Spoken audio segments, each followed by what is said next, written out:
How to start doing things as a solo woman, whether that's going out to eat, traveling, basically experiencing life completely by yourself.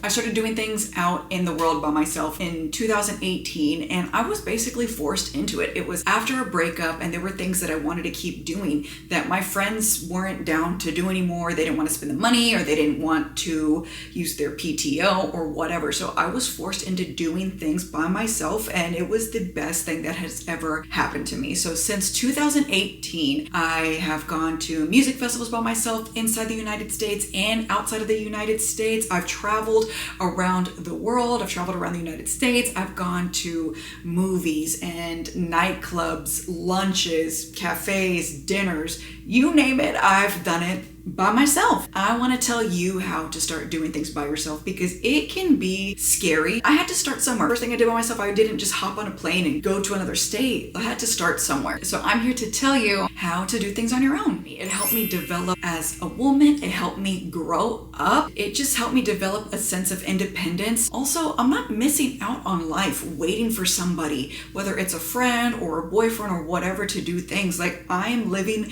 an electrifying life because I am out here doing all the things that I want to do, and I'm not missing out, and I'm not waiting around for anybody. And I want you to experience this level of euphoria and freedom as well, and to just not miss out just because you're alone. So how to get started doing things on your own. I suggest starting off small. The very first thing I ever did on my own, afternoon, I just went to like this outdoor bar where it had like picnic tables and a lot of trees and things like that. Like the bars were operating out of little trailers. I just went there and had a drink, and I was on my phone the whole time because I couldn't like bear the thought of looking up. I started small. I went outside and did a daytime thing. So my suggestion would be a daytime activity, whether it's going to a coffee shop or going to a lunch, going to a movie. I think that going to movies is the easiest thing that you can do on your own because it's dark and everybody's there watching a movie. Nobody's looking at you. But let me tell you something, because some of the things that people get worried about, they're like, I feel like people are staring at me. Nobody cares about you. Think about how concerned you are with yourself. Are you worried about what other people around you are doing? No. Nobody cares about you the way that you think that they do. Like, I hate to knock you off your high horse if you think people are worried about you that much in public. They're not. Nobody gives a shit about you, honestly. Like, we get so wrapped up in, well, what is people thinking about me? Nobody's thinking anything about you. Like, again, think about it. When you are out in public, are you wrapped up in what everybody else is doing around you? No, you're self-centered. You're concerned about yourself. You're not watching other people unless you're a weirdo. Like, it's one thing to people watch, but are you really that concerned about somebody that is by themselves out in public or what they're doing or whatever? Probably not. People are more worried about themselves than they are with others. Start off small. Cafe, a light lunch, the movies. That's where I would start as beginner level. Now, the next step into this would be a nighttime activity. I feel like nighttime activities would be a little bit more intimidating. One, because it's dark. You're already probably nervous about doing things on your own anyways, but doing things on your own as a woman at night can be unfortunately scary, but you just have to do it, okay? So whether that's going to a dinner or a show at night, even a nightclub, I have done all of these things on my own. When I go to dinner out by myself, I'd say it's a little bit more intimidating just because you see more people like in couples or in groups. You really don't see too many people out there by themselves. In those cases, it doesn't matter still. It doesn't matter, but I usually always sit at a bar when I go out to dinner. That's where other like solo diners will be, and it's just easier. I feel like just being at a bar by myself than it is like sitting at a table in the middle of a crowded restaurant. So sit at a bar. And I remember the first time I had to go to a nightclub by myself. It was Latin night, and my friends said they were down. I got fully dressed, and then like one by one they started just dropping like flies, and I really wanted to go. I was fully dressed, so I was like, I'm gonna go. I don't care. I'm still going. So that was the very first experience ever going out, because the people that I had that were supposed to come with me all bailed, and it was so much fun. You're more approachable when you're by yourself. So even though I was in that nightclub by myself for Latin night, I had so many people dancing and coming up to me, offering drinks. And always be careful with your drink. Like if somebody offers you a drink, make sure you're at the bar with them. Don't ever just take an open drink from somebody. Doesn't matter if it's a woman or a man. If you are gonna let somebody buy your drink, be at the bar with them and make sure that drink comes straight from the bartender. Side note, events, shows, and concerts. Are you really gonna miss out on your favorite artist or your favorite concert just because you don't have somebody to go with? No. And again, I feel like going to concerts or nighttime shows, like seeing your favorite DJ or whatever, is still easy because people are there watching the show. Nobody's worried about what anybody else is doing. They're watching the show. So again, that's just another easy thing to do by yourself. Now, the more advanced level of things is traveling on your own. And if you want to work up to this level, I would say start off going somewhere you've already been alone. So my very first out-of-state trip by myself was to New York for a music festival. And I chose New York because I had already been there before. So I already knew the lay of the land. I knew how things worked. I knew how people operated there. So I felt comfortable navigating New York by myself because I already had experienced it before. And then you can work your way up to completely navigating any place inside the United States or outside of the United States completely by yourself. If that's your goal. I know not everybody wants to travel, but the point of all of this is just to get out there and do things on your own and not to wait for anybody. If making friends is a concern of yours during all this, let's talk about that. How to make friends. My sole purpose, if when I'm doing stuff out alone, is to be there for the experiences because I want to do it. I'm not there looking for friends or trying to meet somebody to entertain me. If I make friends doing something out on my own, it's a bonus of what I'm already doing. I don't ever go to a music festival or to a different country with the hopes of making friends. If it happens, phenomenal. And it usually does. But if it doesn't, I'm not going to be sad or upset that I had to experience whatever I'm experiencing completely on my own. I'm all that I need, right? Like I'm my own best friend. I don't need somebody to hold my hand through these things. I'm here by myself. It is what it is. If I make friends, cool. And if I don't, cool. You're more approachable when you're alone. I notice when I'm out doing anything by myself, whether it's a club, a show, I'm traveling, you're more approachable as a single person than you are in a group of people. Whether it's a man approaching me or another woman, I just feel like a lot more people talk to me. I meet significantly more people when I'm alone than when I'm with one other person or especially a group of people. Like what person wants to approach a group of 5 people, right? Like I know what happens, but more often than not, it doesn't. So in general, you're just more approachable if you're by yourself. How I make friends, if I'm in the mood, because sometimes I'm not. Like I'm not always in the mood to talk to somebody. But when I'm out, especially like when I'm traveling the world and I'm in a non-English speaking country, I listen to the people around me. So for example, sitting in a bar in Taiwan, I could hear the people next to me speaking English. And they seemed nice enough, so I was like, I'm just gonna ask them, like, hey, where are you guys from? And then they told me, and then we found out we were both at the same festival, so that's how I meet people. The same thing happened to me in Japan. I was at a bus stop going to a site, and I heard 3 people speaking English. They looked my age, so I asked them, and they were from Canada. So we ended up spending the rest of the day together. So I always use my best judgment. Sometimes that's not always a way to make friends. You may ask them and then you don't end up wanting to hang out with them. But that's normally how I ask people. Or at a festival or like a night out, I have no problem asking people to take my picture. Like these are things related to travel. Like I have no problem asking people to help take my picture. Sometimes that sparks up a conversation. Like when I was at the festival in Taiwan, I was trying to take a picture and then I just ended up asking somebody like, hey, can you help me take a picture? He was like, sure. We ended up hanging out for the festival. So there's ways to make friends if you want to. Sometimes I'm just not in the mood to talk to somebody and that's fine. Now, if you are by yourself, it's completely up to you if you want to let them know you're by yourself. If you just want to be completely safe and want to protect yourself, don't disclose that information at all.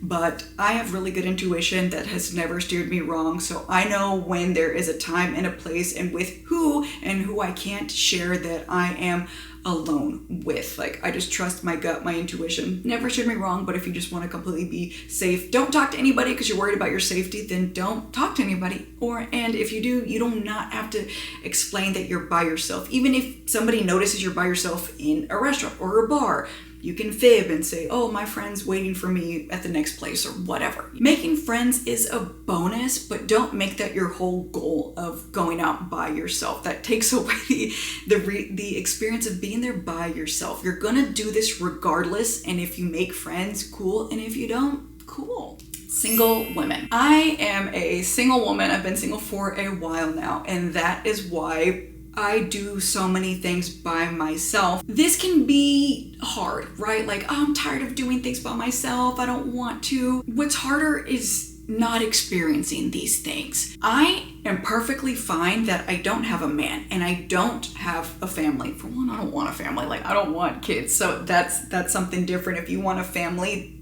I get it. But for me, I don't feel bad, and I don't want anybody to feel bad for me. Or if you are somebody that does want those things, like, you will have those things someday, but for right now, embrace the hell out of you being a single, independent woman. I find it a luxury and a privilege that I am a single woman with my own money, because I don't have to wait on somebody else to see if they can or can't come with me. I don't have kids depending on me. I'm not paying a mortgage. I have the freedom and I have the time and I have the money to give myself worldly experiences. I don't have somebody else or a whole family depending on me. So I find it a luxury and a privilege to be single and doing these solo experiences, because this isn't going to last forever. There is going to come a day where I do have to consider my man's time, if he can come with me or not, or household responsibilities, right? So while I don't have those things, I'm gonna live it up and I'm gonna embrace that this is a luxury and this is a privilege. And I did say that there is gonna come a day that I do have a man and I'm not gonna be as flexible and I do have to consider somebody else or other responsibilities. But I've been doing solo things for like the last decade, and I will never let a man or anybody take this away from me. Like, I have developed so much as a woman throughout my 30s, and what I've learned and experienced, I am going to implement and take with me forever, whether I'm in a relationship or not. And me doing things alone has helped me build this platform. The amount of messages I get across my platform saying that you've inspired me to go to that festival alone, or to get my passport and travel the world and not wait for anybody, like, that is amazing, because I don't want anybody to miss out just because you're alone. I am going to stick by those things forever, always making sure that I am prioritizing the things that I want as well. Even in a relationship, I have made it a rule for myself that I need to take one international trip solo every single year, and I've been doing that, and I'm going to keep doing that even when I have a man. Like, that is just so important to me. And when you get into a relationship, you don't need to be so completely like meshed with each other. Like two people can come together but still remain separate. Like, I don't want to be in a relationship where you don't see me without my man, right? Like, I'm still very much a woman and I have my own life, my own personality. I don't want to be so wrapped up that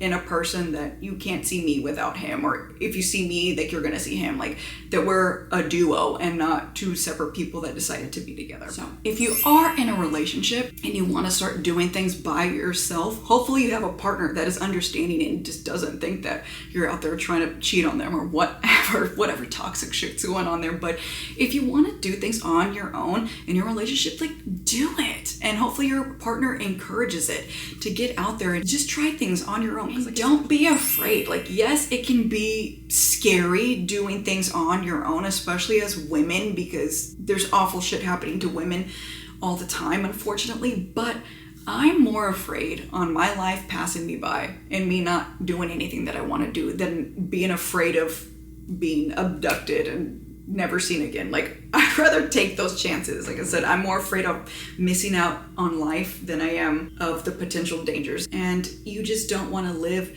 life waiting and wishing and hoping that your partner or your best friend or your mom or whoever is ready to take that trip with you or go see that movie with you, try that restaurant with you, right? It can be anything that you can do by yourself. You don't need to take these giant leaps and travel the world. Like if you want to go eat Indian food because it's your favorite and your best friend doesn't or your partner doesn't, you go eat Indian food by yourself. Like don't miss out. Or if there's that movie that you want to see but nobody else wants to see it, go by yourself. Like do not miss out on things that you truly want to do, that your heart is set on, that you love, that you want to experience just because somebody else doesn't want to do them. Like people are out here doing stuff by themselves every single day. I do it, and hopefully I gave you the courage and the steps to start doing these things on your own so you can stop missing out on the things that you want to try and experience and do. And if traveling is something that you do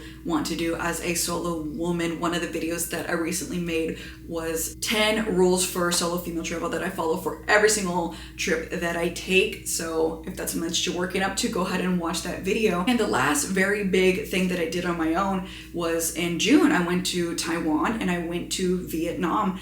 And I filmed my whole series about me navigating these places as a solo female traveler.